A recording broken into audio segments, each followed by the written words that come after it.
Donc bonjour à tous. Cette vidéo est là pour vous expliquer comment fonctionne le GPS sur la Porsche Taycan. Donc on va vous donner un exemple. Donc là, en l'occurrence, la voiture est équipée de la batterie Performance Plus, donc 93 kW. Celle-ci est chargée à 50%, donc 202 km. L'autonomie est calculée en fonction de la consommation moyenne. Donc là, on peut voir que la consommation moyenne depuis 53 minutes s'établit à 21,6 kW. Je fais pas mal de villes et pas mal d'autoroutes avec. On va commencer. Donc, on clique sur la petite maison là. Chercher destination. Imaginons on veut aller à Biarritz. On tape Biarritz. Ici, voilà.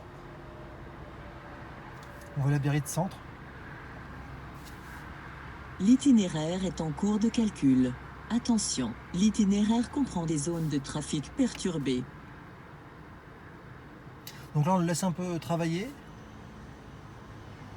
Voilà. L'itinéraire a été modifié pour permettre d'atteindre la destination. Des stations de charge rapide sont nécessaires et ont été ajoutées. Bon, je laisse parler parce que je suis un garçon poli. Ici, on peut voir donc tout le tracé que le GPS nous propose pour accéder à la ville de Biarritz. Ici, je fais départ.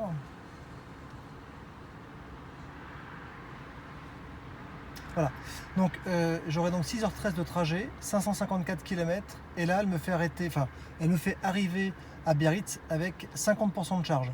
Ici on peut voir qu'en mode range, elle là me donne itinéraire plus rapide disponible. Je vais gagner 7 minutes en mode range, donc là sur autoroute je serai limité à 150 km/h. On peut le faire, démarrage guidage. L'itinéraire a été modifié pour permettre d'atteindre la destination. Des stations de charge rapide sont nécessaires et ont été ajoutées. Formidable. Donc là, on voit exactement le panneau de points de recharge que la voiture nous propose. Pour aller un peu plus dans le détail, on clique sur les trois petits points qui se trouvent ici. Là, on a un autre panneau qui s'affiche. Option itinéraire, itinéraire alternatif, résumé itinéraire. Pour voir le nombre de charges, le nombre de points de charge que la voiture m'impose, je fais résumé itinéraire. Donc là, on peut voir qu'elle me fait arrêter 3 fois sur des bornes Unity. La première sera à Poitiers. Donc j'arriverai avec 25% de batterie. Je recharge 14 minutes pour arriver à 70% de batterie. La deuxième, ça sera à Bordeaux.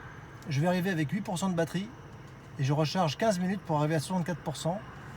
La prochaine d'après sera, alors je pense que c'est dans le sud-ouest, je ne sais pas exactement où c'est. 8% de batterie, je recharge 13 minutes pour arriver à 58. Ce qui fait que j'arrive à Biarritz Centre avec 50% de batterie. Toujours 554 km, 6h15. Ça, c'est le trajet. Je vais en arrière. On peut proposer autre chose. Option itinéraire. Par exemple, si vous dites, moi, ce que je voudrais, c'est arriver avec plus de batterie, plus de pourcentage de batterie. C'est possible. Donc là, vous faites... Bon, je reviens en arrière. Vous faites ici toujours les trois petits points. Option itinéraire. Vous allez jusqu'en bas. Régler manuellement charge minimale à destination. Alors, soit vous le mettez ici, vous cochez là, régler automatiquement charge minimale à destination. Donc c'est la voiture qui va vous le calculer. Mais vous pouvez vous l'imposer, enfin imposer à la voiture. On clique ici. Et là, on peut mettre un peu plus. Imaginons, vous voulez arriver avec 75% de batterie. On va voir si ça va fonctionner. L'itinéraire est en cours de calcul. On va voir si elle est d'accord.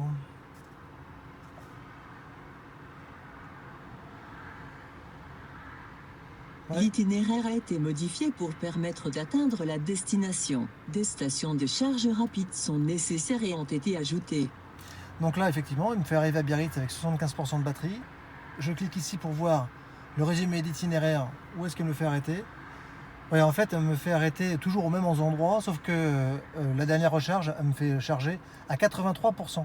Donc je vais rester 25 minutes. Libre à vous de faire ce que vous désirez. Si ici vous désirez mettre 80% à chaque fois, ou même 100%, vous pouvez le faire. À ce moment-là, la voiture vous dira, elle recalculera, elle vous dira de ne plus vous arrêter ici, ou d'en mettre beaucoup moins là pour arriver à 75% de batterie. C'est elle qui va le gérer.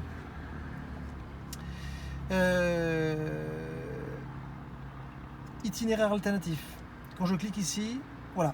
Donc elle propose toujours 2 itinéraires alternatifs, soit en mode normal, soit en mode range. Le mode range, C'est un mode où l'aileron va justement se lever un peu plus pour qu'il puisse épouser le plus facilement les ailes arrière pour gagner en autonomie, gagner en efficience ou en mode normal. C'est tout ce que j'ai à dire.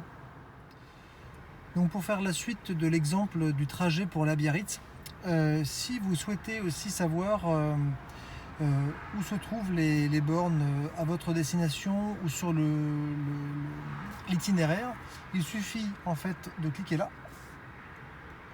Vous arrivez sur cet écran là, vous cliquez là, et là il vous dit voilà les bornes de recharge que vous avez donc, le long de l'itinéraire, à proximité de l'endroit où vous vous trouvez et sur le lieu de destination.